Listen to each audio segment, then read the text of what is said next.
નમસ્કાર, હું છું હિના અને આપ જોઈ રહ્યા છો ઇન્ડિયા ન્યૂઝ ગુજરાતના મહત્વના સમાચારની શરૂઆત કરીએ વિસ્તારથી। તો સરકાર દ્વારા કાનાલુસથી ઓખા સુધી રેલવે ડબલિંગ પ્રોજેક્ટને મંજૂરી મળી છે। મોદી કેબિનેટ આજે આ પ્રોજેક્ટને મંજૂરી આપી છે।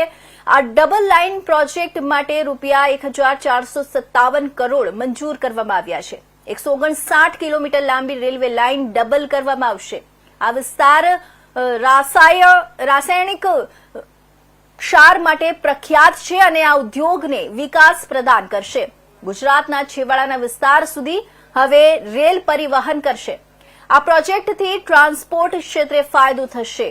હાલ કાનાલુસ સુધી રેલ ડબલિંગ પ્રોજેક્ટનું કામ ચાલી રહ્યું છે। આવનારા દિવસોમાં આ પ્રોજેક્ટ શરૂ થતા ગુજરાતને ફાયદો થશે। આ પ્રોજેક્ટને મંજૂરી આપવામાં આવતા જામનગર અને દેવભૂમિ દ્વારકાના સાંસદ પૂનમ માડમ વડાપ્રધાન મોદીજી અને રેલવે મંત્રીનો આભાર માન્યો હતો।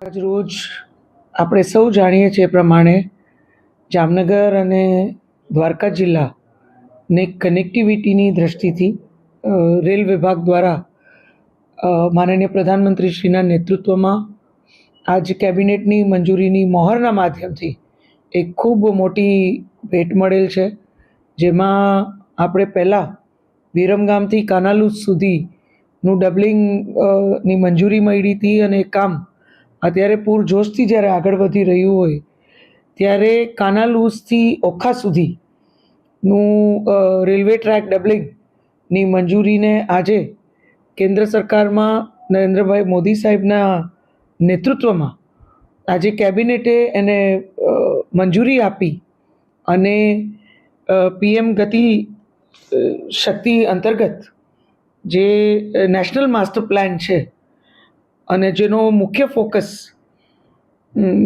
મલ્ટી મોડલ કનેક્ટિવિટી ઉપર અને સાથે સાથે લોજિસ્ટિક એફિશિયન્સી વધારવા ઉપર એનો જે ફોકસ છે એ ફોકસને પણ બિલકુલ ધ્યાનમાં રાખી અને આપણો બિલકુલ છેવાડાનો સીમાવર્તી આખો વિસ્તાર દેશના મુખ્ય યાતાયાત સાથે ખૂબ સારી રીતે જોડાઈ શકે એ પ્રકારની વ્યવસ્થા ઊભી કરવાના ઉદ્દેશ્યથી યાત્રાધામનો પણ વધુ વિકાસ થાય અને યાત્રાધામમાં જે યાત્રાળુઓ આખા દેશમાંથી ને વિશ્વમાંથી આવતા હોય છે એને પણ કોઈ કનેક્ટિવિટીના ઇસ્યુ ના થાય